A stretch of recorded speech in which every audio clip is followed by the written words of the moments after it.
जोशी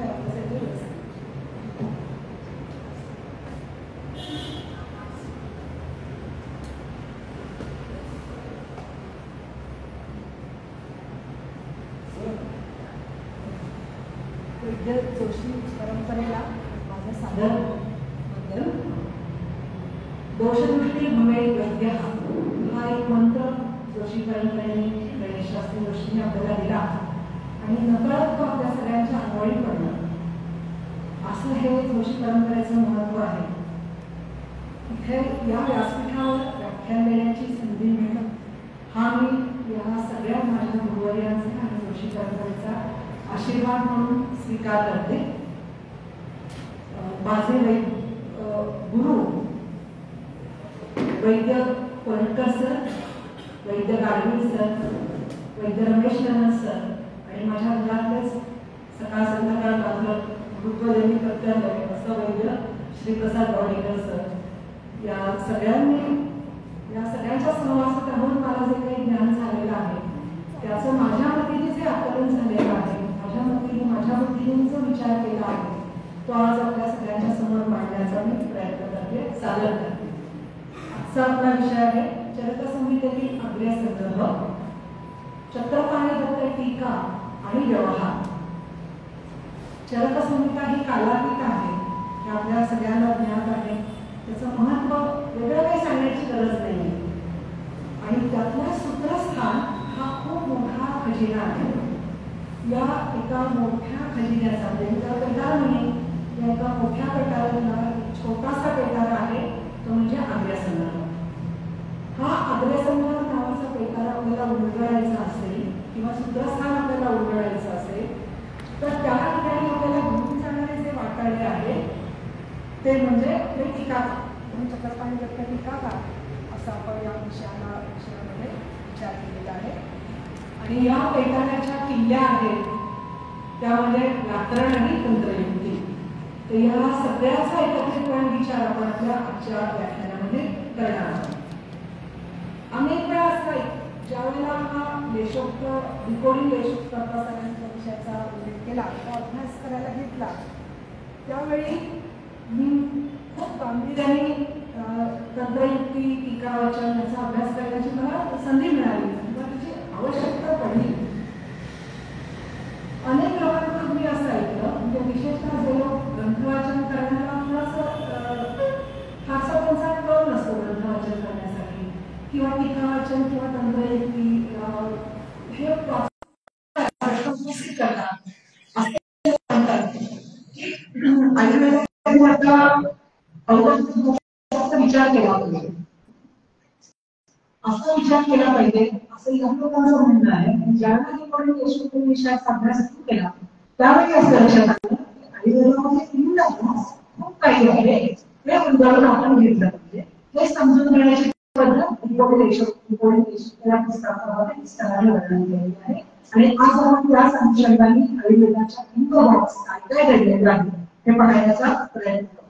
तर या ग्रंथवाचनामध्ये मुख्य गोष्टी असतात. व्याकरणाचं किमान ज्ञान हे व्याकरणाचं ज्ञान आपल्याला पहिल्या वर्षी जे झालेलं असतं तो जर अभ्यास व्यवस्थित केला तर तो पुरेच आहे आपल्याला सगळ्यांना.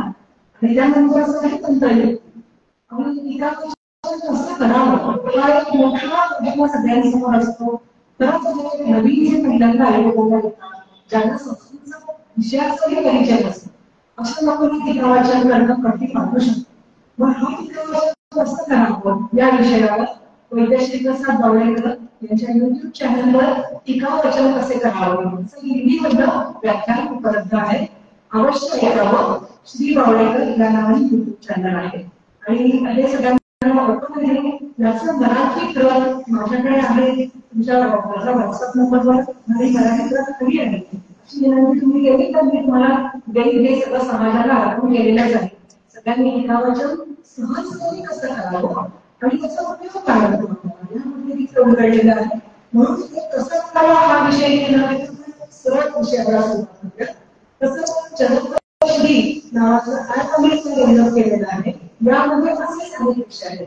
तंत्रयुक्तीचा अभ्यास कसा करावा, मानव निदान हा जो छोटासा पहिला अध्याय आहे या पहिल्या अध्यायाचं संपूर्ण वाचन त्यामध्ये केलेलं आहे आणि हा एक कोर्सच दिलेला आहे. तेव्हा एकदा मला समजला की त्यातून तुम्हाला पुढे पुढे जाईल की तो अध्यायातून पुढे कसा अभ्यास करायचा.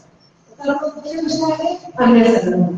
आर्यसंग्रह या विषयाचा थोडासा व्यावहारिक आर्यसंग्रह काय असतो असं मला बघूया. सगळ्यांनी मुंबई हा चित्रपट पुण्याला असेल अशा अपेक्षा करते आणि पुण्यात आम्हाला आला त्यामुळे सुरुवात पुण्यात आवडला लागलं.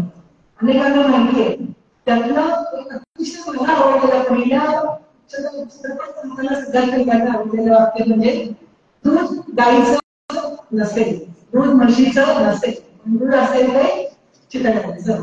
म्हणजे हा झाला पुण्याचा पहिला आर्यसंग्रह. तिथे मला आर्यसंग्रह कळला म्हणजे आर्यसंग्रहाचा एकच आहे तिथे पहिल्यांदा कळलं. आता हे झालं पुणेकरांसाठी. पुणेकरांसाठी आणखी एक विशेष सरांनी माझा परिचय करून दिला. त्या परिचयामध्ये मी माझी शाळा कोणती लिहिली नाही. माझी शाळा आहे हुजूरबाग. पुण्यातल्या शाळा मुलींच्या शाळा कमी त्या काळात, पण मुलींच्या शाळामध्ये आग्रा शाळा कोणती तर हुजूरबाग म्हणजे माझी शाळा. हे लक्षात ठेवायचं. तर ह्या जरा पुण्याला आणखी नाही आलेला. पण हा आर्यसंग्रह आताच्या काळात झाला. याच्या आधीच्या काळात कोण सांगितलंय इतर आर्यसंग्रह सांगितलेला आहे. विभूतीचं वर्णन करताना त्यांनी आर्यसंग्रह सांगितले. माणसाला मार्गशीर्ष ऋतूला कुसुमाकरः. आता मार्गशीर्ष हा महिना मासामध्ये सर्व महिन्यांमध्ये श्रेष्ठ. तर एवढं नक्की कळलं श्रेष्ठ काय आहे, श्रेष्ठ काय आहे हे पहिल्या आठवड्यात आपल्याला कळतं. तर हा मासामध्ये महिन्यामध्ये मार्गशीर्ष हा महिना श्रेष्ठ आहे आणि ऋतूंमध्ये कुसुमाकर म्हणजे वसंत ऋतू हा सर्वात हा झाला. बाळेपासून अतिशय प्रेमाची आवड आहे. मी वेगवेगळी पहिला शोधून आणता माझ्या होता आणि मला त्याला काढलं माझ्याकडून बक्षीस गेले हे सगळे केले. त्यामुळे हा विषय मला अगदी त्यांना सांगून मी सांगितलं की हा विषय मी सांगणार आहे. तर पेनाला मॉन्ट ब्रांकोनी कोणाच्या हे त्यांचा आर्यसंग्रह आहे. त्यामुळे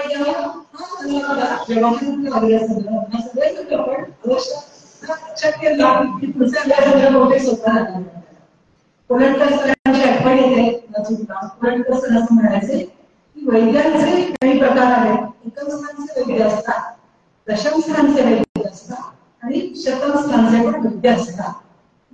आता हे सांगितलं पण पुन्हा जे ग्रंथकारांनी सांगितलंय तेच कोणत्याकारांनी पण सांगितलंय.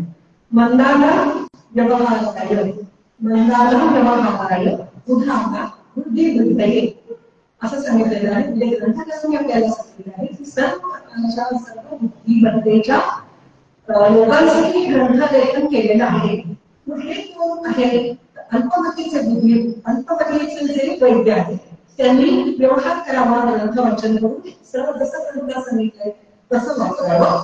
मध्यम बुद्धीचे लोक जे आहेत त्यांनी हा व्यवहार करावा. हा व्यवहार करताना ज्या गोष्टी आपल्याला आणखी आजूबाजूला दिसतात त्याची व्हॅल्युएशन करावी आणि हा व्यवहार आणखी कसा पुरवावा.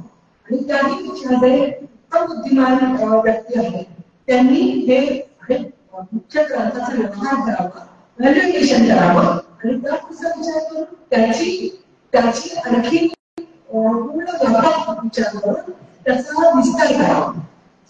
हा विचार 3 प्रकारच्या बुद्धिमत्तेच्या लोकांसाठी सांगितलेला आहे. आणि पुन्हा विषयावर आर्यसंग्रहासाठी प्रस्तावना आहे. आर्यसंग्रह विविध बुद्धीच्या विद्यार्थ्यांसाठी आहे. म्हणजे सुरुवातीला जसं आहे तसं ग्रंथ वाचायचं. पुन्हा सांगते की व्यवहारासाठी ग्रंथ वाचन, त्यानंतर व्हॅल्युएशन आणि त्यानंतर स्वबुद्धीने त्याचा आणखी विस्तार करणं.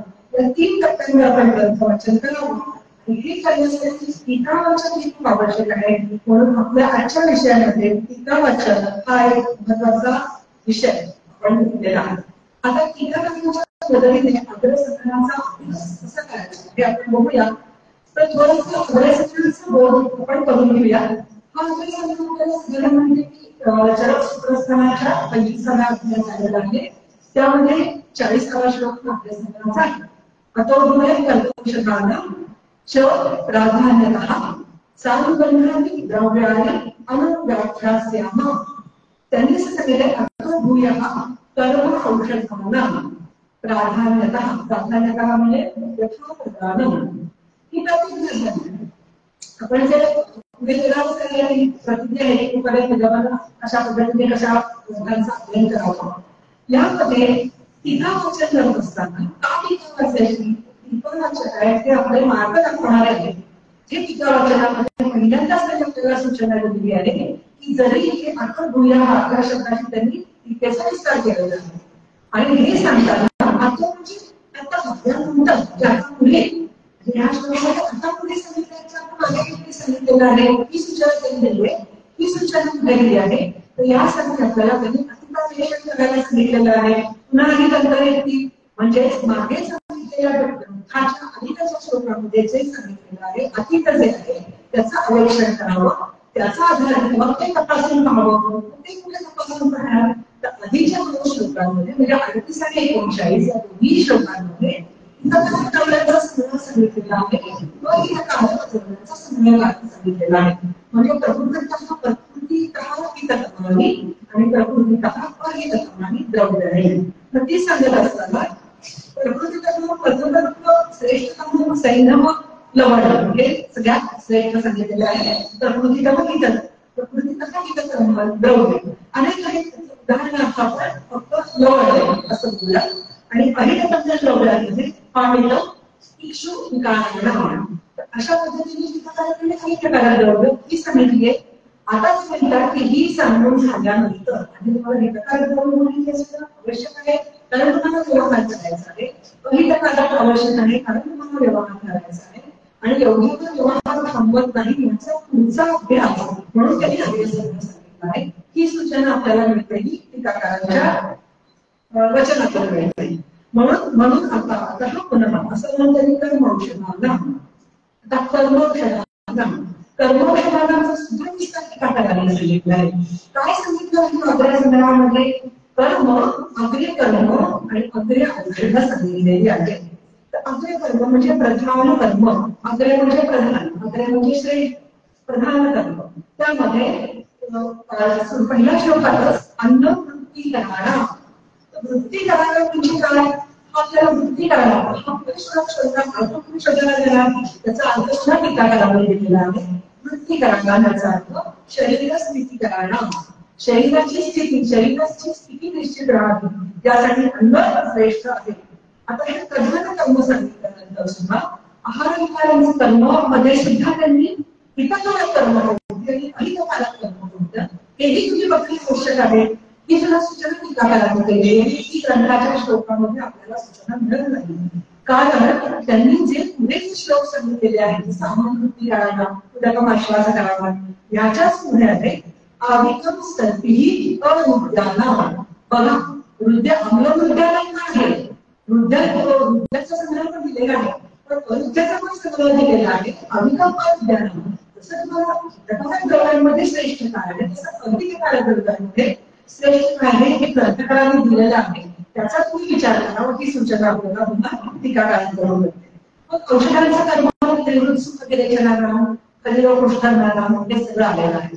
पुढचा श्लोकामध्ये अथवा भूयत कर्म औषधांना प्राधान्य सामबंधांची द्रव्याणी सामबंध द्रव्य म्हणजे काय ज्या विशेष प्रयोजनाने सांगितलेली द्रव्य इथे आपण अर्थ करा सामबंध द्रव्य सांगितलेली आहे तिथे त्यांनी द्रव्याचं पण विश्लेषण केलेलं आहे. ती द्रव्य कोणती तर पंचमहाभूत द्रव्य म्हणजे जल वायू या सगळ्या द्रव्यांचा तुम्ही विचार करावा. सूचना टीकाकारांनी केलेला आहे.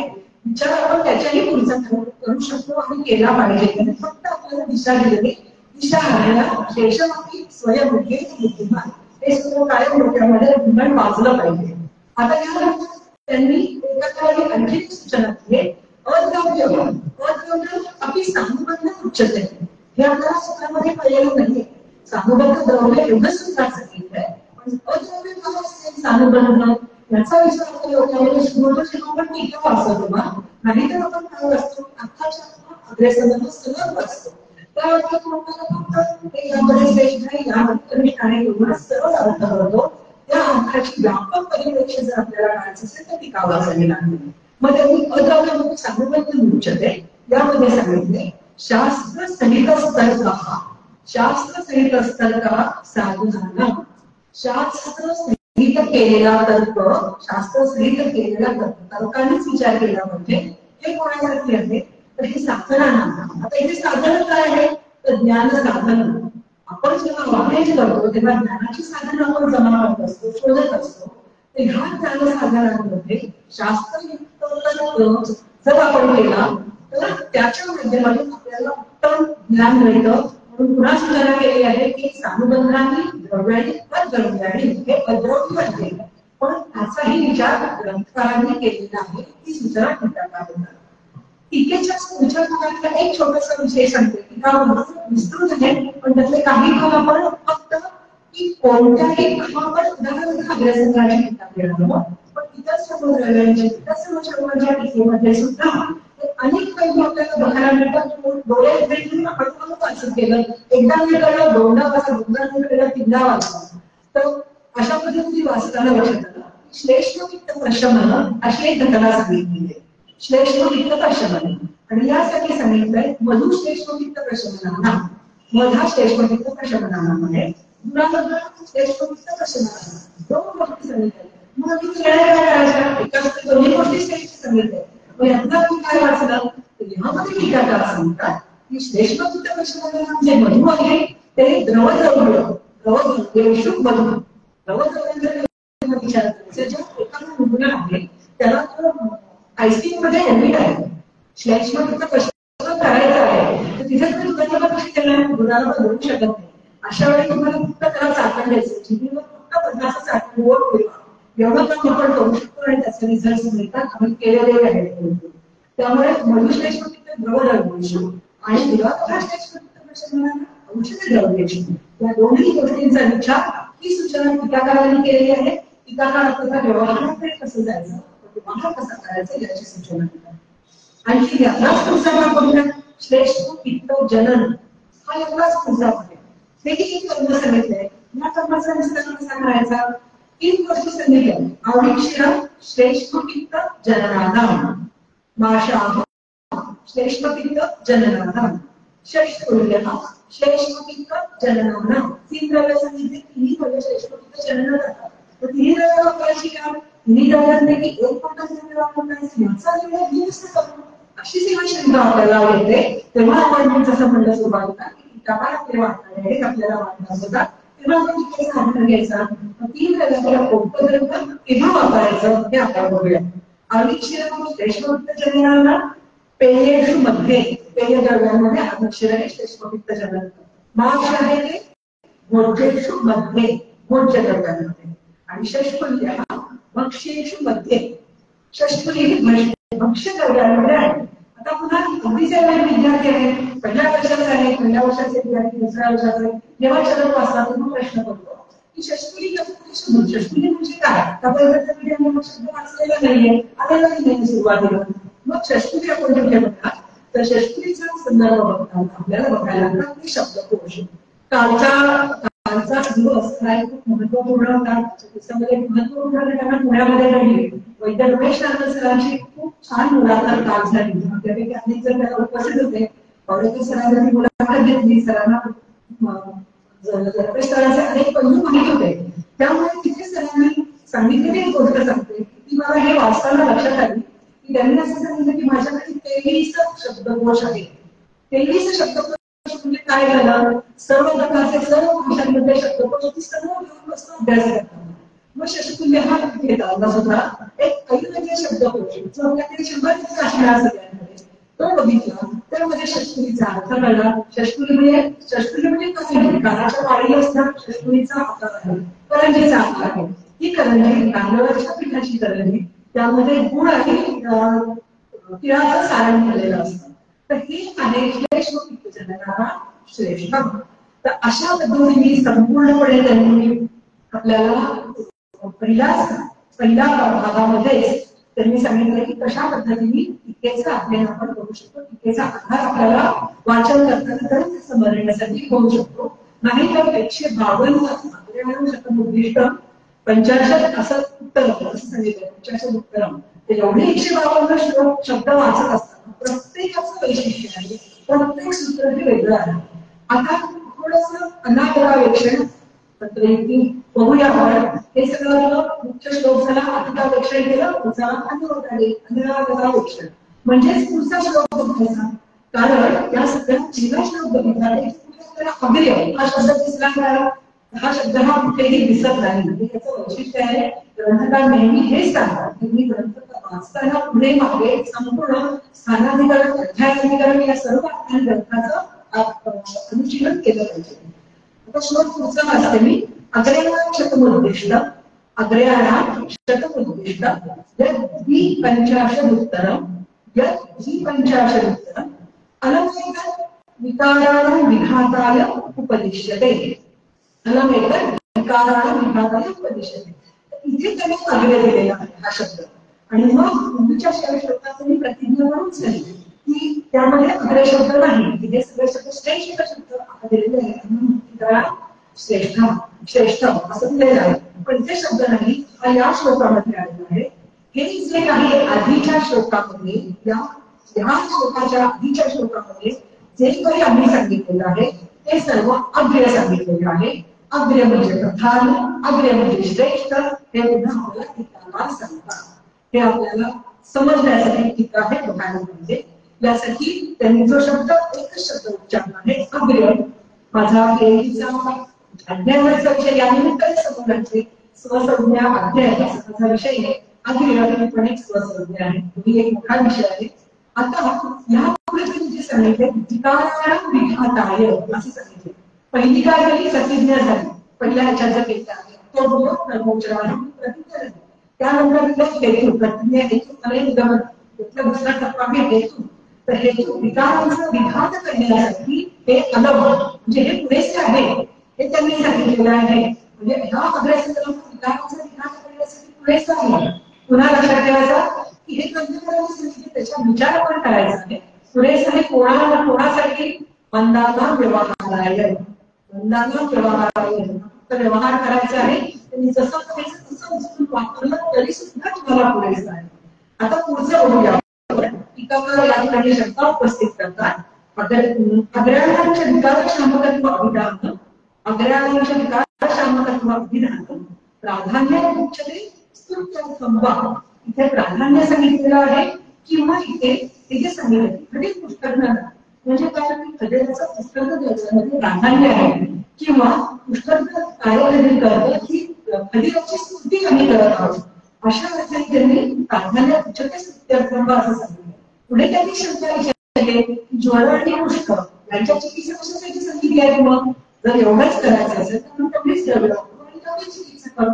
तसं नाहीये. ज्वर आणि पुष्क यांची जी चिकित्सा सांगितलेली आहे चिकित्सा नावामध्ये तर ते करणं इतकंच आवश्यक आहे की प्रभाव आहे ही स्तुती करण्यासाठी आहे एवढंच लक्षात ठेवावं. पुढे त्याची उपयोजना कशी करायची आहे.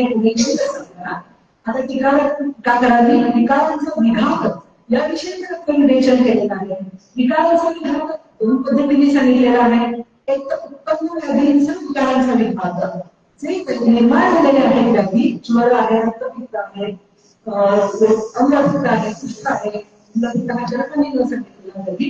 ग्रहणी आहे, तर या सर्व व्याधींचा जो विकार विभाग आहे हा औषधाच्या विकारांचा आहे. आणि जे अनुत्पन्न व्याधींचाही विकार विभाग आहे तो हा विचार आपल्या मनात येणार नाही जोपर्यंत आपण टीका वाचत.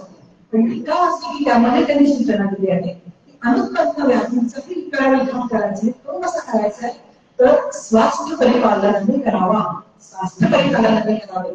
पण झाला स्वास्थ्य परिपालनाने करावे असं टीका करण्याचं वेळ तेव्हा पुन्हा आपल्या घरात जाऊन जेव्हा बघितलं तेव्हा स्वास्थ्य परिपालनामध्ये सुद्धा आग्रह काय आहे त्याच्या जास्त गोष्टी आपल्याला आग्रह करण्यात दिसतात. तर त्यामध्ये आलेलं आहे कालभोजन, आरोग्य करायला माहिती आहे सगळ्यांना. कालभोजन आरोग्य करायला, ब्रह्मचर्य आयुष्य करायला. हे काय झालं अनुत्पन्न व्याधी विकार विभाग स्वास्थ्य परिपालनाने. क्षीरपुराभ्यास रसायनाला आहार द्रव्य सांगितले त्याच्यामध्ये. आहार द्रव्य आणि औषधी द्रव्य दोन्हीचा विचार करावा लागतो. अशा प्रकारे टीकाकारांनी भूमिका स्पष्ट केली. आता त्याच्याही पुढचा भाग आहे. तिसरा श्लोक आहे याच्यानंतर आपण बघितलं 39-39 41 त्याच्याही 43 श्लोक ते फार विस्ताराने बघावे त्याची फक्त मी सुरुवात करून देईल तो आपण अवश्य नक्की वाचावा. श्लोक असा आहे त्यानंतर समानकार्येण ये राधा श्रेष्ठस्य लक्षणं समान कार्य करणारी जे आहेत तेषां श्रेष्ठस्य लक्षण अशी सुरुवात जे मी पुढे अनेक गोष्टी सांगितलेल्या आहेत त्याची पुन्हा फक्त टीका आपल्याला बघायची. त्या टीकेमध्ये त्यांनी दिलेलं आहे संग्रहेण तथेति अग्र्य अधिकारामध्ये म्हणजे मागच्या श्लोकामध्ये अग्र्य सांगितलेलं आहे त्याच्या आधीच्या श्लोकामध्ये सर्व अग्र्य आले आहे. हा सगळा झाला अग्र्यांचा अधिकार. या अधिकारामध्ये जे सांगितलेलं आहे त्याचा संग्रह बघून मी इथे त्याचं समापन करत आहे. म्हणजे त्यांनी शेवटी सगळा समान म्हणजे निगमन पर्यंत जे आहे त्याचं शेवटचं समापन या श्लोकामध्ये केलेलं आहे. अशा पद्धतीने हा सगळ्या श्लोकांचा एक पूर्ण अग्रसंग्रहाचा विषय हा ग्रंथकारांनी आणि टीकाकारांनी मांडलेला आहे. आता आपण फक्त केवळ अग्रसंग्रह या विषयाची चर्चा करू. अग्र्य म्हणजे श्रेष्ठ. आपल्याला दोन भाव माहिती आहे सरभाव आणि तमभाव. तरवाचक संज्ञा तमवाचक श्रेष्ठतम श्रेष्ठतम तर श्रेष्ठतम हे सर्वश्रेष्ठ असं म्हणलं आहे. तर ह्या श्रेष्ठामध्ये सुद्धा असं आहे की एका विशिष्ट समूहामध्ये जे श्रेष्ठ आहे ते हे या अग्रसंग्रहामध्ये अपेक्षित आहे. म्हणून आता ईश्वरभूत जनकाला जनन करणारे अनेक द्रव्य आहेत त्या द्रव्यांच्या समूहामध्ये जे श्रेष्ठ आहे असं हे आहे ते अग्र्य.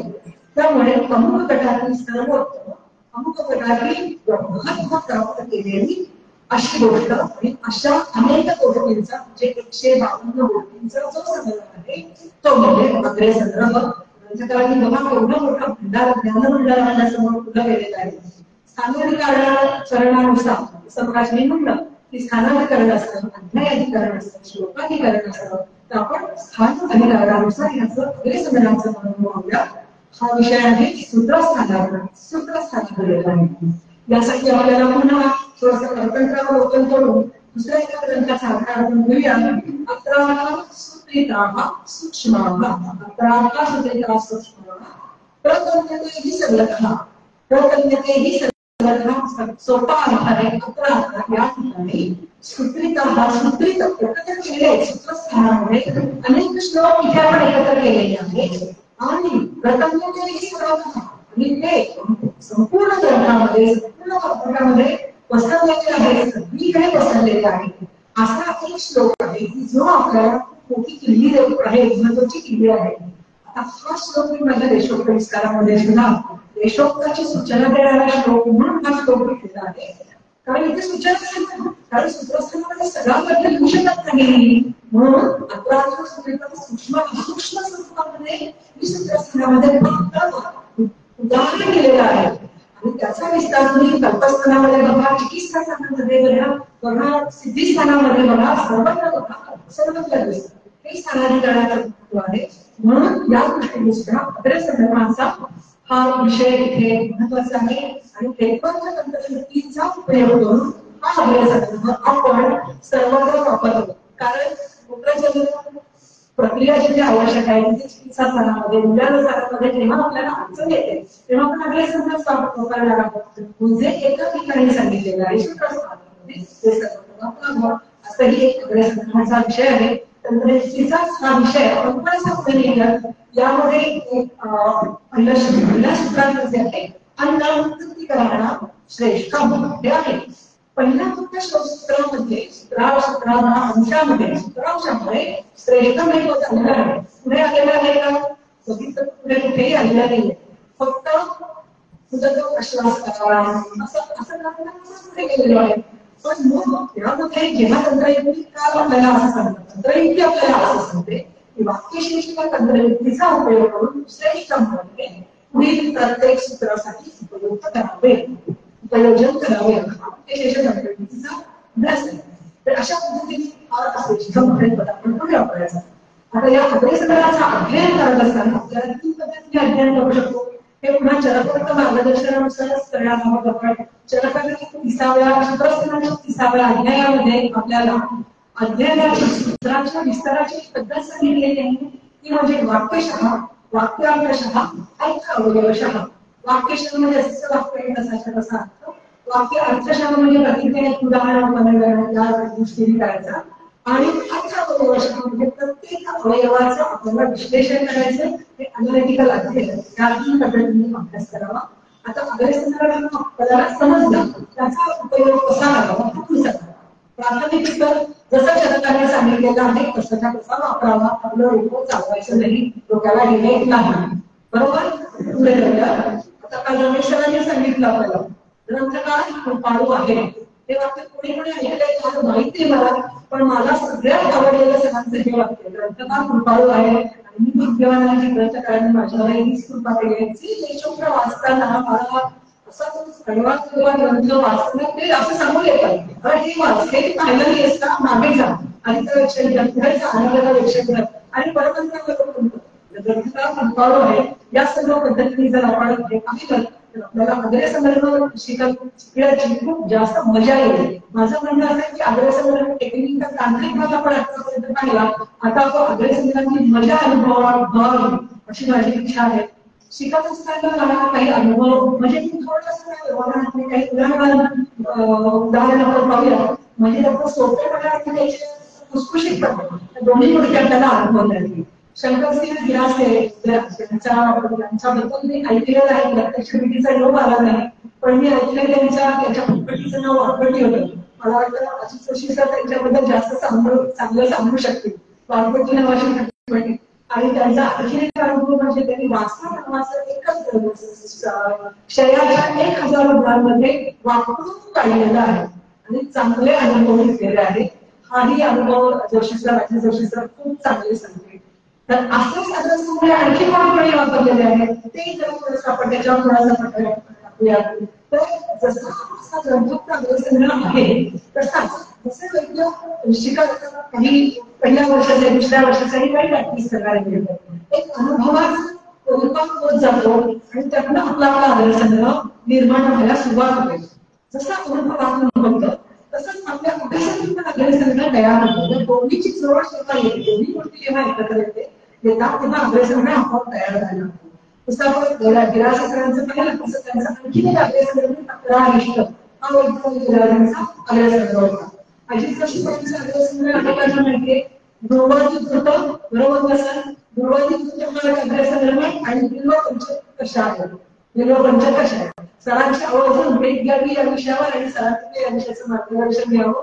अतिशय सुंदर पद्धतीने मला शिकायला मिळालं सरांकडून. त्यांचा अभ्यास आहे वैयक्तिक अनुभवातून अभ्यासातून निर्माण झालेलं. आता चंद्रशेखर जोशी असं हे समूहामध्ये मी म्हणते पण माझ्यासाठी मामा जोशी हे नाव जास्त जवळच आहे. त्याच्याकडून मला खूप शिकायला मिळालं.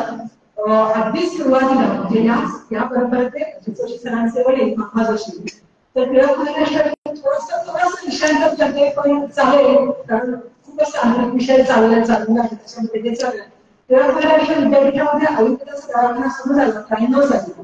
तर त्यामुळे आपण असं ठरलं की अभियंता तंत्रज्ञान नावाचा कोर्स तिथे सुरू करायचा आणि तिथे पहिली नियुक्ती माझी झाली टिळक विद्यापीठामध्ये. त्यावेळी मामा जोशींनी सांगितलं की पुस्तकाला खूप द्यायचं. आता मला त्यावेळेला पहिला जेवढे पास होऊन बाहेर सगळं काय नाही मला माहिती नाही सगळं अगदी बरोबर आहे.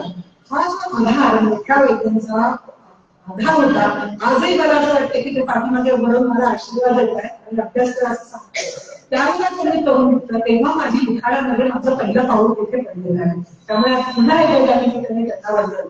तर मामा जोशींनी शिकवलेला अग्रसंग्रह म्हणजे उदावरतातील हरिकत्यादी काढा. ऐकून म्हणजे असे उदावरतातील हरिकत्यादी काढा मामा जोशींचा अग्रसंग्रह. तर ती दोघंच म्हणते मी पाषाण भेट हरिकत्ती बहावा मुगस गोखरू आणि धमासा ही 5 द्रव्य आहे. पुन्हा सांगते पाषाण भेट हरिकत्ती गोखरू धमासा आणि बहावा मुगल.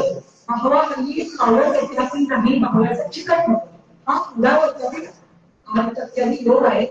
उदावरता आधी वाचा. उदावरता जो त्यांनी सांगितलं आहे हा जसाचा तसा वापरता इतकं सोपं नाहीये. म्हणजे आपल्या गुरुजींनी सुद्धा आपल्याला यशोक्त सोडलेलं आहे. हे यशोक्त सांगते की उदावरता हरिकत्यादी वाढलं वापरा हे यशोक्त आहे. त्याचा नुसता मी व्यवसाय केला आणि अनेक लोक उदाहरणाची वेगवेगळी उदाहरणं एकाच उदाहरणाचं असं घेऊन आलेलं लक्षात घेऊन आलेलं आहे. त्याचं वेगवेगळी विधान करून काढण्याचा अनेक प्रकारे उपयोग केलेला आहे. आणि म्हणजे अगदी बाहेरच्या म्हणजे या मुद्रक गुजरातच्या अनेक रुग्ण जे बाहेरच्या ॲलोपॅथीच्या लोकांकडून सुद्धा रेफर झालेले आहेत, अशा रुग्णांमध्ये उदावरकाची काढा उदावरकांना हरितक्रियाची काढा त्याचं रिझल्ट घेतलेले आहेत, समोर घेतलेले आहे आणि अनुभव अवश्य लक्षात ठेवावा. असंच आमच्या गावामध्ये एक अग्रसंग्रह आहे, तो म्हणजे द्राक्षासह द्विपैरी. अग्रसंग्रहाचं सूत्र आहे सगळ्यांना माहिती आहे. आता ह्याचा वापर असा अचानकपणे केला गेला. रुग्ण आला होता, रुग्ण लक्षणं घेऊन काहीच लक्षणं नव्हती त्याला. परीक्षा लागला त्यामुळे तो म्हणून माझं कोलेस्ट्रॉल वाढलेलं आहे, औषध द्या. आम्ही त्याला सांगितलं की आम्ही कुठल्याही रिपोर्टला औषधं देत नाही, निदान रुग्णाचं करतो आणि निदानावर औषधं देतो. तो म्हणला की तुमचं तुम्ही काही करा पण माझं कोलेस्ट्रॉल कमी करा. पण त्यावेळेला काय तुम्हाला आपण यानिमित्त पुढे द्राक्षाचं रुपयाची मागे घेते. निदान काय करत आपण ते औषध द्राक्षासह ते औषध त्यांना वापरलं, याचा उपयोग केला. 30 मिलीलिटर द्राक्षासह दोन्ही जेवणापूर्वी असं 6 महिने दिलं. कोलेस्ट्रॉल मिसळीचं प्रमाण आपल्याला पेशंट मिळाला आणि मग त्यानंतर आम्हीच शिकवतो की हा आपला अग्रसंग्रह आणि इथून पुढे आपण कोलेस्ट्रॉल झालं असताना वापरायचं. मग असं सांगितलं करायचं नाही डोक्याला आपला एक औषध वापरून टाकायचं. कधी कधी ते औषध अशा पद्धतीने वापरून सुद्धा खूप आपल्याला शिकायला मिळतं. आपण त्याचं लक्षण समुच्चय निश्चित करू शकतो, निदानाच्या काही प्रक्रिया निश्चित करू शकतो. या ठिकाणी धातुत्मक आणि अग्नी दोषांची स्थिती याचा विचार आपण करतो. माझा स्वतःचा अभ्यास नाही, आतापर्यंत 3दा मी माझ्या बोलण्यात आलं तीक्ष्ण उत्तेजनाला अतिशय सावधान सोपं सूत्र आहे. या सूत्राचा विस्तार संपूर्ण विस्तार खूप विस्तार त्याचा देशोक्त विस्तार ही कोणती देशोक्त या माझ्या पुस्तकामध्ये आहे. विस्ताराची प्रक्रिया होते आहे अनुभव इथे सांगते, कारण विस्ताराची प्रक्रिया खूप मोठी आहे. आपल्याला शेवटी एक सूत्र घ्यायचं विस्ताराला, म्हणून ही प्रक्रिया मी इथे थांबवते थोडासा वेळेचा विचार करतात. तर रुग्णाचं वय 80, वृद्ध वयाची उत्तरावस्था आहे, वादाचं प्राधान्य महत्वाचं, अतिशय कृष आहे. मला प्रवृत्ती जवळजवळ होतच नाही किंवा झाली तर अतिशय वयोवृद्ध क्षेत्र आहे. हे लक्षण आहे आणि औषध घेऊन रुग्णक्षेत्र झालेला आहे, व्याधीक्षेत्र रुग्ण आहे, अशी अवस्था आहे. तुमचं बल अजिबातच नाही आणि आता मला औषधं घ्यायची नाही, जे करायचं ते इथे करा. या सगळ्या प्रकारामध्ये असा विचार केला की आपण औषधाची चिकित्सा खूप करतो पण रुग्ण औषधासाठी कंटाळलेला आहे, म्हणून आहाराने बरोबर करावा असा विचार करून फक्त आहार द्रव्य जे आहे ही रसाप्रधान असतात, रसप्रधान कार्य करतात, औषधी द्रव्य ही बीज पदार्थ इत्यादी कार्य करतात. हे सूत्र फक्त डोक्यात ठेवून त्यांना रसप्रधान अशी चिकित्सा केली. तीक्ष्ण रस 100 ml डोस. पेशंट अतिशय त्याला जेवण जात नव्हतं, काही जात नव्हतं, सगळं व्यवस्थित म्हणजे एवढा तीक्ष्ण रस असून सुद्धा त्याची धातूचं चांगलं झालं आणि हळूहळू सुद्धा बुद्धी आणि सगळी लक्षणं मला तुम्ही उत्तम व्हायला आहे. तीक्ष्ण पुत्रजननाला कृपाळू आहे, त्यांनी तीक्ष्ण पुत्रजनन कसं होतं हे त्या रुग्णामध्ये दाखवून दिलं आणि या रुग्णामध्ये बघितल्यानंतर पुढे अनेक रुग्णांमध्ये हा वापर तीक्ष्णचा केलेला आहे. आणि तो कुठे करायचा नाही आणि कुठे करायचा, जेव्हा एखाद्या सूत्राचं कुठे करायचं हे आहे तेव्हा बरोबरच त्याबरोबरच कुठे वापर करायचा नाही या सुद्धा गोष्टीचा विचार करायला लागतो. असंच आता ही संस्कृती विज्ञानाच्या अनुभवात असा काही अभ्यास अंमल विज्ञान याचा विचार रमेश सरांनी एका लेखामध्ये भरपूर केलेला आहे आणि काल त्यांना मुलाखतीत विचारलं त्याचा विस्तार किती होईल, तर सर्वांनी किती होईल याचा विस्तार, म्हणजे एखादा पुस्तक तयार होईल, बोलायला होतं कितीतरी व्याख्यान होतील, असा एकेका अभ्यासक्रमाचा विस्तार एक एक प्रकारे ग्रंथ होऊ शकेल, तेवढा विस्तार होऊ शकतो. तर असा मुद्दा लोकांनी असंच पडणं वापर रमेश सरांच्या भरपूर आहे. आता एक सूत्राचा विस्तार आपण छोटासा दिला, एक विलंब कृमिक नाना असं हे सूत्र आपल्याला माहिती आहे. तर या सूत्रामध्ये विलंब हे कृमिक कार्य करणाऱ्या घटकांमध्ये श्रेष्ठ आहे. आता कृमिक कार्य किंवा दोन तुकडे करायचे तुम्ही आणि तुम्ही ज्ञान तुम्ही घ्या एवढाच एक विचार करायचा तुम्ही घ्न कार्य कसं होतं घ्न कार्यामध्ये काय काय अपेक्षित आहे आणि याचं चिकित्सा सूत्र आपल्याला कशावर आधारित ठेवायचं पुन्हा सांगायचं की अतिशय संक्षिप्त सांगणाऱ्याने आपल्याला पुढे आणखी एक सूत्र पेपर घ्यायचं आहे अपवर्षेला नैवादो ही कृमिज्ञ चिकित्सेचं एक सूत्र आहे आपल्याला माहिती आहे प्रकृतेची विधानतः हे दुसरं सूत्र आहे निदानस्य परिजनन हे तिसरं आहे या तीन पद्धतीमध्ये विलंब कसं कसं वापरायचं तर विलंब वापरताना विलंबाचा उपयोग करताना कसा रसायन विभाग स्वभाव असल्याबद्दल आपण ठरवायचं आता हे विलंब देत असताना तुम्ही औषधं नित्यदायी किंवा नैमित्तिक द्यावे याचाही विचार निश्चितपणे करावा लागतो व्यवसायामध्ये निश्चितपणे करतो नित्य तुम्ही औषध एकाच वेळेला अनेक दिवस तुम्ही औषध कधी दिलेलं नाही नंतर हे औषध म्हणून द्यावं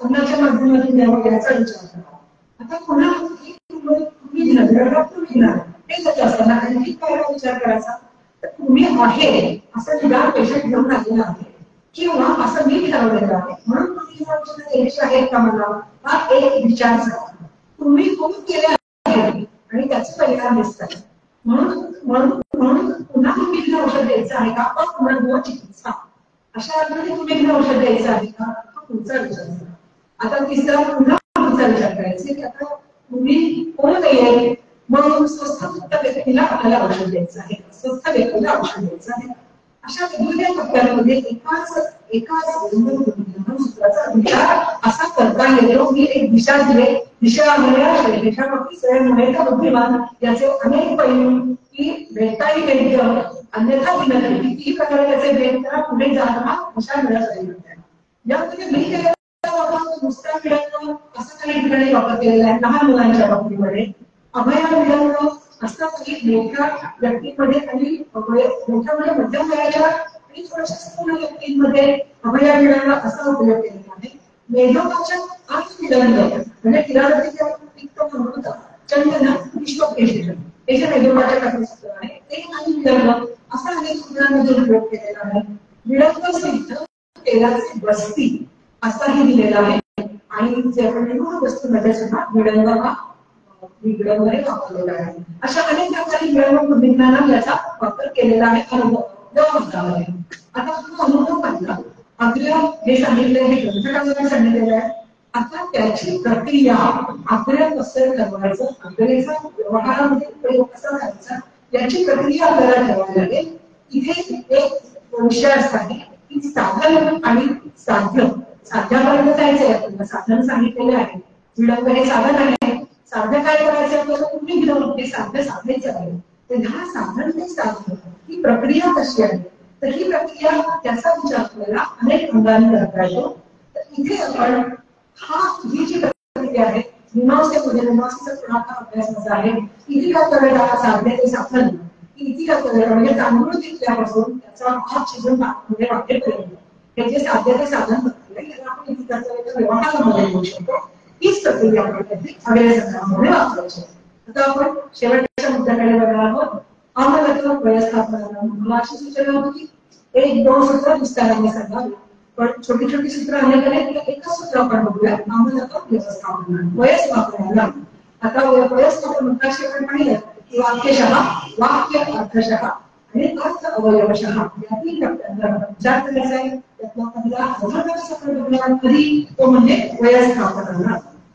व्यवस्थापन करणाऱ्या द्रव्यांच्या प्रकारांमध्ये आम्हाला श्रेष्ठ आहे हा त्याचा शब्दशः अर्थ झाला म्हणजे वाक्य अर्थशः सरळ सरळ अर्थ झाला हे आपल्याला कळलं आता व्यवहार व्यवहार करतो का तर व्यवहार आपला व्यवहार नाही मग काय करायचं आपल्याला की आपल्याला आपण व्यवस्थापनाला कळलं मग आपल्याला काय कळलं नाही नुसतं काय कळलं नाही काय काय कळलं नाही आणखी काय काय कळलं नाही या दोन गोष्टींसाठी आपण थोडं आपल्याला चालना द्यायची मग असं आहे त्यासाठी आपल्याला बघायचं की व्यवस्थापन करणाऱ्या आणखी कोणकोणत्या वनस्पती आहेत आणखी कोणकोणती औषधं आहेत हा एक विचार झाला ही औषधं व्यवस्थापनाचं कसं जातात म्हणजे त्यांची प्रक्रिया कशी असेल हा दुसरा विचार ही औषधं वापरण्याची युक्ती काय असावी कसं करता नाही सांगितलं कसं करा किंवा आपण शिकून काय पण शोधून काढण्याचा प्रत्यक्ष व्यवहार करताना आपण कोणती युक्ती वापरू की ज्या युक्तीमुळे कमी वेळामध्ये व्यवस्थापनाचं उत्कृष्ट कार्य आपल्याला प्राप्त होईल. अत्यंत कमी वेळामध्ये उत्कृष्ट पद्धतीने व्यवस्थापन कार्य होईल. या 3 पद्धतीने आपल्याला व्यवस्थापनाचा त्यांचा विचार करायचा. आता हे जे सगळं आहे याला म्हणतात देशोक्त. देश म्हणजे थोडक्यात म्हणजे सांगितलेलं थोडक्यात सांगितलेलं आहे. आम्हाला व्यवस्थापनाला हे ग्रंथकारांनी थोडक्यात म्हणजे देशोक्तच आहे हे सूत्र. आता या सूत्राचा विस्तार कसा करायचा तो म्हणजे देशोक्त विस्तार. हा सुद्धा आजचा विषय नाही, त्यामुळे याची फक्त अग्रसंग्रह संपूर्ण देशोक्त आहे असं लक्षात ठेवून आपण याची फक्त माहिती तोंडावर आपण करून घेऊया. तर यामध्ये व्यवस्थापनात या सगळ्या देशोक्तमध्ये की जसं प्रक्रिया सांगितली आहे, सांगितलेली म्हणून तेही देशोक्त आहे, फक्त उदाहरणासाठी सांगितलेलं आहे. त्यामुळे ह्या विषयावर देशोक्त हे पुस्तक आहे. त्यामुळे सगळ्या गोष्टी आलेल्या आहेत. देशोक्त का असतं म्हणजे देशोक्ताची कारणं, देशोक्ताचा विस्तार कसा करावा आणि देशोक्ताच्या सूचना ग्रंथामध्ये कशा केलेल्या आहेत. आता सगळ्यात महत्त्वाचा भाग म्हणजे हा विषयाला सिलेबसला येत आहे. त्यामुळे हे पुस्तक जरूर घ्यावं आणि आग्रह आहे तितकं घ्यावं. पुढचं आग्रह आहे पुस्तक इंग्रजीत असेल तरी सोप्या इंग्रजी पुस्तक आहे, त्यामुळे अवश्य वाचावं, अभ्यास करावा. काही ऐकतच ना कधीही कोणता त्यातला कोणताही विषय नक्की सांगेल. जिथे ऐकल्याला एका वयाची अट नाही, कुठल्याही माध्यमाची अट नाही. तर आता आम्हाला तो व्यवस्थापनाला म्हणून त्यातलं वय आहे हा नित्य काळाचा एक अवस्था विशेष आहे. वयाच्या त्या अवस्थेमध्ये बाल, तरुण आणि वृद्ध या सर्व अवस्थेमध्ये व्यवस्थापन हा त्यातला एक देशोक्त विस्तार झाला. स्थापन हा त्यातला जो भाग आहे तो बघूया. यामध्ये टीकाकारांचं काय आहे टीकाकारांनी कशा पद्धतीने सांगितलेलं आहे ते बघूया. पुन्हा एकदा वयाच्या 3 अवस्था सांगितल्या. स्थापन हा विषय सगळा आपल्याला मी आता इथे अभ्यास म्हणून मांडण्यासाठी शाळेमध्ये शब्दकोशातून विषय घेतलेला आहे. आणखी त्याचा अन्य ग्रंथातून परतंत्रावर सुद्धा अभ्यास करणं आवश्यक आहे. वयस्क म्हणजे तरुण. हा स्थापनेमध्ये आहे, स्था आहे, दोन्ही गोष्टी आहेत आणि याच्या विविध छटा भाग गेला की स्थापन याचा अर्थ आपल्याला आपोआप उघडला जातो. आता वयस्क स्था बघूया. वयस्क वनस्पती यामध्ये काही वनस्पतींची नावं आहेत. गुरुची वयस्था, तात्पुरी वयस्था, क्षीरतात्पुरी, आमोलक, हरितकी या सर्व वनस्पतींना वयस्था म्हणलेलं आहे. पुन्हा सांगते गुरुची, तात्पुरी, क्षीरतात्पुरी, आमोलक आणि हरितकी या सर्व वनस्पतींचा वयस्था म्हणून उल्लेख आहे, वयस्था म्हणलेली आहे. आता वय स्थापन एक भाग घेतला तर स्थापन हे आहे विशेष. वय तारुण्यम स्थापयती. वय म्हणजे काय तारुण्यम स्थापयती. वय असं काय तारुण्य असा सांगितलं. तारुण्यम स्थापयती इति यौवन करणं चरक्षुरस्था 4.8. तारुण्य स्थापन करावे, तारुण्य करत असंही वय असतं. आता स्थापन करणे स्थापनाचा गण सांगितलेला आहे. म्हणजे तो पण काय होतो तारुण्य स्थापक. त्याच जे कषाय वर्ग सांगितलेले आहे त्यातला व्यवस्थापन हा एक गण आहे.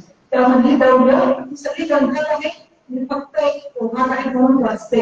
गुळवे, हिरडा, अमृता, अभया, धात्री, मुक्ता म्हणजे रासना, श्वेतांग, दुर्गा, जीवंती, अतिरसा, अमृतवर्ण, स्थिर आणि कलर्म ग्रंथामध्ये त्याच्यामध्ये नियोजन नाही. आता आपण पुढे बोलूया. पुन्हा एका लोकांची आवश्यकता पडली आहे. सुश्रुत सूत्रस्थान अध्याय 1 7वा श्लोक. 100 वर्ष आयुष्य लाभण्याचा हा उपचार आहे. रसायन तंत्र नाम व्यवस्थापनम. इथे जिथे व्यवस्थापन हा शब्द दिसतो तिथे तिथे शोधलं की आपल्याला त्याच्या वेगवेगळ्या छटा करतात. म्हणून रसायन तंत्र नाम व्यवस्थापन, आयुर्वेद प्रकार, रोगापहरण, समर्थनच. व्यवस्थापन वर्षशतम वायू स्थापन, वर्ष 100 वर्षांचं आयुष्य स्थापन करणं ही एक व्यवस्थापनाची महत्त्वाची कल्पना आहे. आता हा एक भाग झाला, हा सकारात्मक भाग झाला. टीकाकारांनी त्याच्यामध्ये स्पष्ट केलेला दुसरा भाग म्हणजे जलापहरण आणि ही त्याला सुश्रुतसूत्रचा एक 7 पहिली जी टीका आहे त्यामध्ये लिहिलं आहे अनेक वयस्थापना अनेक महाभारतामध्ये सर्व ग्रंथात अनेक योगाचा अभ्यास केला तरी आणखी एक दोनच्या पैकी होती. अनेक वयस्थापना जरापकरणम म्हणजे वास्तविक म्हणजे वयस्थापना तारुण्य बहुकाळ स्थापनेची असते. खूप काळ करून राहायचं शक्य आहे. आता जर निश्चित व्यवस्थापन खूप काळ करून निश्चितपणे राहू शकाल. आधी आपल्यावर त्याचा सगळा वापर केला तर पेशंटला सांगण्यासाठीचा उपयोग होईल. तर यामध्ये आपल्याला 4 प्रकार कळले. 100 वर्षांच्या आयुष्याचा स्थापन करणं हा एक भाग झाला. जरापकरण दुसरा भाग झाला.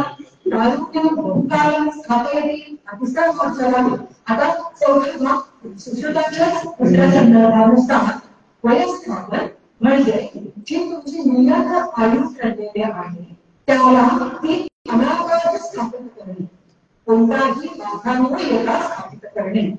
आता ह्यासाठी त्यांनी सुश्रुताने दिलेला म्हणजे हा आता या अभ्यासाच्या ठिकाणी वास्तवाचा विषय डोळ्यासमोर आला. मृत या डोळ्याचं वर्णन केलेलं आहे आणि त्यामध्ये असं सांगितलेलं आहे मृताच्या गुणामध्ये सांगितले आहे यावत एव आयु प्रमितम, यावत एव आयु प्रमितम जेवढा आयुष्य निश्चित आहे आयु प्रमितम तावत एव आयु स्थापने तेवढंच आयुष्य तुमचं स्थापित करणं एवढं निश्चित आहे तेवढंच स्थापित करणं पण ते अनाबाधच बघा 100 वर्ष जगाचा अनेक जगा जेवढं आयुष्य आहे तेवढंच पण ते अनाबाध स्थापित करणं ही सूचना पुन्हा टीकाकारांनी दिलेली आहे. टीकाकारांचा विचार किती दिसतो आपल्याला सुश्रुत सूत्रस्थान 45-96 आणि हे कुठे आलंय तर तुपाच्या गुणांमध्ये म्हणजे आहार धान्यामध्ये आपण आहार आपल्याला तुपाच्या गुणामध्ये आणि तुपाच्या गुणामध्ये याचं अतिशय सुरेख विश्लेषण केलेलं आहे. याशिवाय व्यवस्थापनाचा आणखी एक भाग आहे चक्रवर्ती दत्तांनी सांगितलेल्या इंद्रिय स्थानामध्ये रसायन आणि माहेश्वर कृपा हे तिलोक आपल्याला मनुष्यम क्षम असं सांगितलेलं आहे. असं आपल्याला लक्षात येतं असं सांगितलं होतं की आता मृत्यू ही काळाचा येतो एवढंच त्याच्याकडे लक्षात ठेवायचं. रसायन आणि माहेश्वर कृपा हा विषय नाही. यामध्ये आपण कोठारी आधारावर फक्त माहिती सांगितलेली आहे. विषय आपण बाजूला करूया आणि आता पुढे जाऊया. आतापर्यंत आपण पाहिलं आम्हाला व्यवस्थापन अतिशय तंत्रयुक्ती वाच्याकडनं वाक्याच्या पाहिलं व्यवस्थापन याचा विस्तार पाहिला बोल म्हणजे काय पाहिलं स्थापनाच्या क्षेत्रात पाहिलं. आता सामान्य व्यवस्थापन कार्य कसं होतं हे आपल्याला पाहिलं. आता बघायचं की आम्हाला कसं कार्य आम्हाला कुठल्या पद्धतीने कार्य किंचित असे कर्मचारी कर्म नाही कर्म वाक्याने चळवळं तुमची कसं बोलत आहे कर्म वाक्याने चळवळं गुणांतराने प्रभाव किंचन असं सांगितलेलं आहे. यामध्ये रसविज्ञान आम्हाला कसं घेते त्या पद्धतीने कार्य कसं असतं लक्षात येतं. आपल्याला असं लक्षात येतं की आपण पुढे रसविज्ञान विभाग परंतु प्रभाव आणि स्वभाव दोन गोष्टी चिंता आहे लक्ष पलीकडे आहे. स्वभावाचा विषय सुद्धा ग्रंथकारांनी खूप चांगल्या पद्धतीने टीकाकारांनी गंगाधराच्या उल्लेख केलेला आहे. स्वभाव म्हणजे स्वरूप आणि स्वधर्म या दोन पद्धतीने स्वभावाचा विचार करता येतो. तर आम्हाला जसं स्वरूप आहे आम्हाला धर्म काय आहे जर वस्तू करताना कसा कसा उचल आपल्याला माहिती की आपल्याकडे जमिनीचा स्पर्श होऊ नये नाही त्याचा स्पर्श झाला तर आम्हाला कळत नाही. पण जसाचा कसा उचलला अनेक काळ कसाचा कसा राहतो होत नाही. जर त्याच्यावर कुठली प्रक्रिया झाली नसेल झाडावरचा कायदा तो राहतो हा त्याचा स्वभाव विशेष आहे. आम्हालाची माहिती एकूण 25 निघंटूंमध्ये उपलब्ध आहे. त्यामध्ये अभिधान मंजुरीमध्ये 3 प्रकारे उपलब्ध आहे. अभिधान रत्नमाळ्यामध्ये 2 ठिकाणी उल्लेख आणि असाच 25 ठिकाणी आलेला आहे वेगवेगळा. असा या ठिकाणी सगळ्या आपण बघू शकतो याचा अभ्यास करू शकतो. वेगवेगळ्या विनोद आमच्या पुस्तकामध्ये एकाच परिस्थितीचा असा अभ्यास आपण कशा पद्धतीने करू शकतो हे आपल्याला पाहत आहे. आता हे अंमलबजावणीचे वेगवेगळे पुस्तके बघूया की त्याची काही श्लोक आहेत. आपण केलं नाही परंतु श्लोक सगळ्या आपल्याला ग्रंथामध्ये देणार मी थोडंसं लवकर राहतात ते श्लोक वाचले. 5-10 मिनिटाचा आपला शरीर राहिलेला आहे. तर यामध्ये द्रवशास्त्र वनस्पती विज्ञान वनस्पती विज्ञान उतरशास्त्राचं पुस्तक हे आवर्जून सांगते ते मिळत नाही बाजारात. हे पुस्तक सगळ्यांनी वनस्पतींचा अभ्यास करण्यासाठी अवश्य ग्रंथावर गोळाफळक्यांचं जे आहे पर्यावरणशास्त्र पूर्ण संस्कृतमध्ये पुस्तक आहे. त्या पुस्तकाचा उपयोग करताना अतिशय विस्ताराने वनस्पतींचा ज्ञान मिळते. श्लोक 1 आहे वनस्पतींचा आमलकम शीतम अमलम इत्त कपाटम. दुसरा आहे हरितकी समम. हा खूप महत्वाचा मुद्दा आहे. हरितकी समम धात्रीपणा कीट विशेषतः रक्तपित्त प्रमेयना परम दृश्यम रसायन. त्या दृश्य कर्माचा उल्लेख आलेला आहे. जलक्षेत्रामध्ये शास्त्रामध्ये आलेला आहे. आमलकी दासनी ज्वरनी वेळचनी पुष्टनी वयस्कपणी च हे शब्दशः वयस्कपणी हा उल्लेख आलेला आहे. अंतिवाक्यम तदम तिक्तम माधुर्यशेकरः कफवृक्ष कषाय कषायत्वा फलं घातकस्य दोषती. त्यामुळे एका श्लोकास अनेक ग्रंथांमधून अभ्यास सर्व तंत्रांचा अवलोकन करणं आवश्यक आहे. आमलकम कषायानं मधुरं शिशिरं करून दाह पित्त वमी मेघ शोभनं च रसायन. आता हे जे उदरशास्त्राचं पुस्तक आहे त्याचं वैशिष्ट्य असं आहे की प्रत्येक वनस्पतीच्या नावापासून त्या श्लोकाची सुरुवात झाली. हा आमलकम जो श्लोक आहे हा उदरशास्त्राच्या पुस्तकातून संदर्भ घेतलेला आहे. तर अन्य व्यवस्थापन आणि अमलकीचे व्यवस्थापन ह्या संदर्भामध्ये आलेला एक खूप महत्वाचा श्लोक हा पुन्हा ग्रंथात जसे आपल्याला सहज आपल्याला दाखवतात तसंच सहज मिळालेला श्लोक आहे. हा आहे चरण चिकित्सा साहित्य 1 पहिला भाग आणि 29 सूत्र आहे. आपल्या अमलकी अध्याय आहे. संदर्भ का यद्यपि आमलकम व्यवस्थापनाला यद्यपि आमलकम व्यवस्थापनाला इथे उत्तम असं सांगितलं आहे. तथापि म्हणजे कुठेही ग्रंथकारांचा पूर्ण खबर करून हे सांगितलेलं आहे. तथापि रोग फलत्वे आमचं म्हणतो काय आहे रोग फलत्वे हरितकी प्रकर्षवती इति कृत्वा हरितकी अग्रे अभिता. रोग फलत्व या गोष्टीसाठी हरितकी या ठिकाणी प्रकरण सांगितलेले आहे. म्हणून त्या श्लोकामध्ये सुरुवात हरितकी पंचरस अशी सुरुवात श्लोकाची झालेली आहे. ते मराठी आपल्याला मार्गदर्शन केलेलं हा श्लोक हे वचन अतिशय महत्वाचं आहे. लक्षात ठेवावं. अमलकीचा पर्याय बघूया. धात्री अमलकी आणि वयस्क पर्याय रस आपल्या लक्षात आहे. आम्ल कषाय मधुर निर्शीत आहे मधुर आहे पोषांगत आहे. आपण बघितलं अंतिवार्थ पित्त माधुर्य शैत्यतः कफ वृक्ष कषायाचा स्वतंत्रपणे एकेका दोषावर जिथे वापरता येतं तसंच त्रिदोष हे सांगितलेलं आहे. त्रिदोष घालायचं कार्य होतं. धातूचं रसायन कार्य होतं. सर्व धातूंना होतं. तसंच रसाचं क्रियानं कार्य होतं. रक्ताचं प्रसादन कार्य होतं.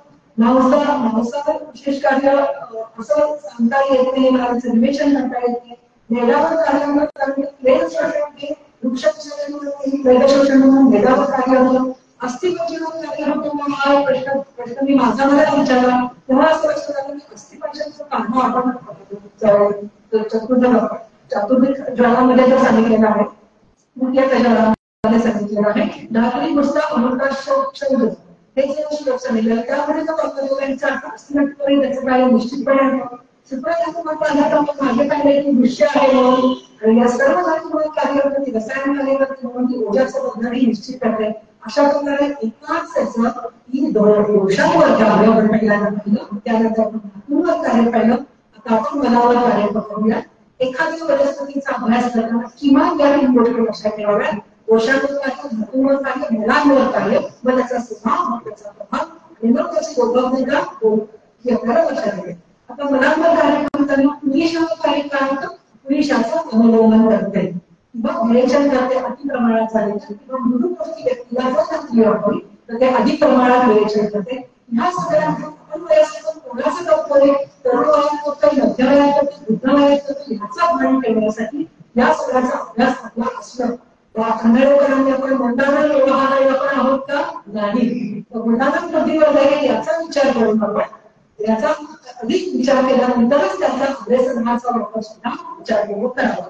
मग जसं आपण मूत्र शोधण्याचं कार्य करतं कारण ते वेदाचं पण मूत्राचं पण शोधन करतं म्हणून मूत्राचं शोधन हाही एक कार्य कसं आहे. व्याधीमध्ये सगळ्या श्लोकांमध्ये आलेलं आहे तेच एकदा मला कासंद्रवरण कृष्णन्न रक्तपित्तन्न शीतवीर्य कषाय म्हणून प्रमेयन्न वृक्ष कषाय प्रेरशोषण माझ्या अनुभवात सांगते की मूलस्थानी योनीमध्ये श्वेतपत्रामध्ये प्रेरशोषणामध्ये मी एकेरी गणपती भरपूर वापरलेली आहे आणि अवश्य याचा वापर करावा. केवळ मधामध्ये नुसतं अमृतकीचं पाणी आवडखटी पाण्यात भिजवून ते पाणी असा वापर मोठ्या प्रमाणामध्ये केला जातो. अशी आहे तशी यामध्ये वापरता येते. त्यामुळे पुन्हा आपण असं म्हणलं की खावं ती आरोग्य कारुण्य वाचन असं कामा आहे त्याला हरकती बघा अशा पद्धतीने विचार करून सुद्धा आपण या हरकतीचा उपयोग करू शकतो. आता त्यापुढे व्यवस्था याचा व्यवहार कसा करावा एवढं आम्हाला चूर्ण स्वसेन शर्करा मधुसाठी दिली युक्तम निर्वा पयः पिबे असा एक श्लोक आलेला आहे. सुश्रुत चिकित्सा 26 मध्ये परतंत्र ओपन केलेला आहे. जरी अध्याय संदर्भ अभ्यासातून शरणात आहे आपल्याला परतंत्र ओपन करून बघावं लागतं. क्षीणपदीय माझीकरण चिकित्सेमध्ये त्यांनी दिलं आहे. त्याची फलश्रुती फार महत्वाची आहे. एतेन अशीति वर्षो अपि एतेन अशीति वर्षो अपि युवा एव परिदृश्यति युवा एव परिदृश्यति याची फलश्रुती अतिशय महत्वाची आहे. या फलश्रुतीचा आधार घेऊन याचा उपयोग करून याचा वापर मधुर रस आणि प्रभावामुळे हे सगळं क्षीणबलीय या अध्यायामध्ये घातलेलं आहे. आता याचप्रमाणे आपल्याला अनुभवनिक अंमलामध्ये अतिशय चांगल्या पद्धतीने अंमलकीचा उपयोग करतात. पाणी बोलणारे अंमलकाचे रस असं आलेलं प्रशस्त आहे.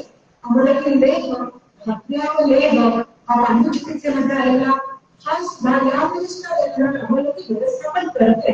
हा थोडासा आपण लक्षात ठेवा.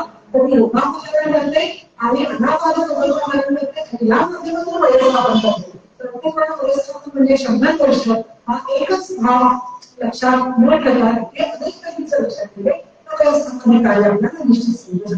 यामध्ये आलेला आणखी एक औषध म्हणजे घातल्या दिवशी तिथे आपण डायरेक्ट द्रव्यगुणाचा भाग बघितला आणि त्यानंतर काही घातले आपण कल्प पाहिलेले आहे.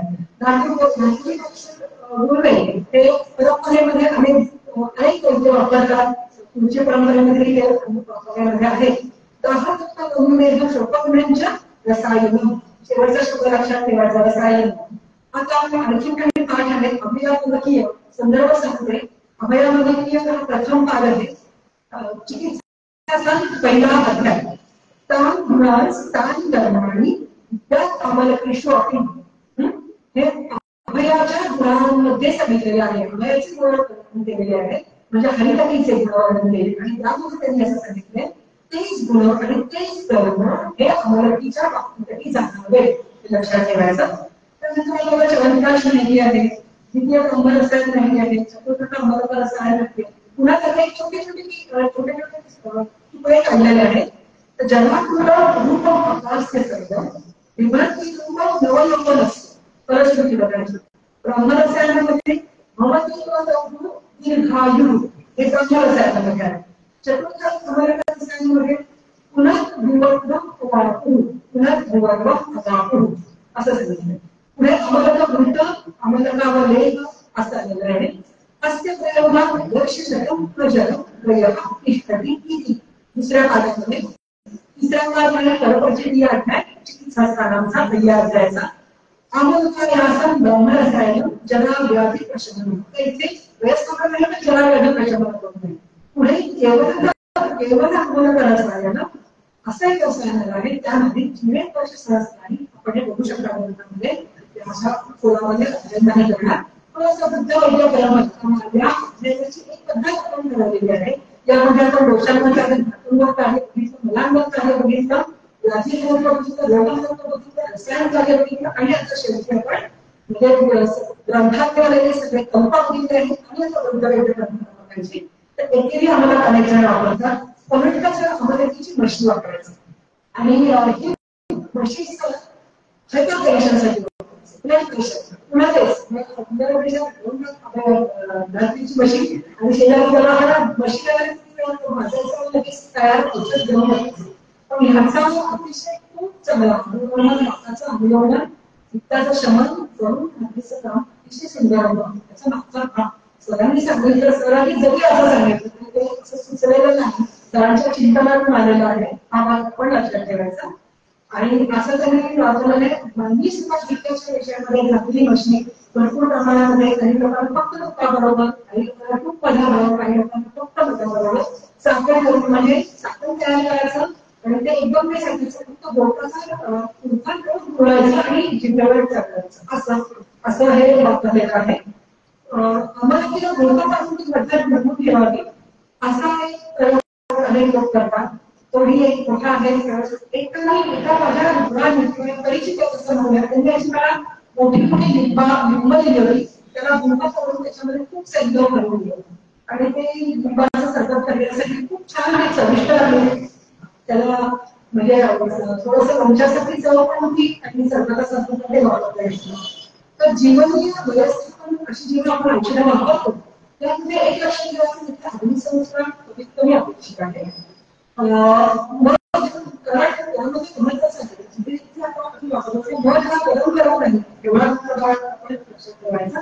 अशा पद्धतीने अंमलबजावणी आपल्याला विविध पद्धतीने व्यवस्थापन हाच काम आहे. दोनच गोष्टी व्यवस्थापनाला आणि त्याचा विस्तार वेळेच्या मर्यादेमुळे हा 20 मिनिटात आपण घेतलेला आहे. पण त्याच्या विस्ताराच्या दिशा इथे देण्याचा मी प्रयत्न केलेला आहे. गुरुजींची आज्ञा त्यानुसार कार्यक्रमाचा आहे आणि आता त्या पुढचा दिशा स्वयं बुद्धिमान असा ग्रंथकाराचं सांगून माझं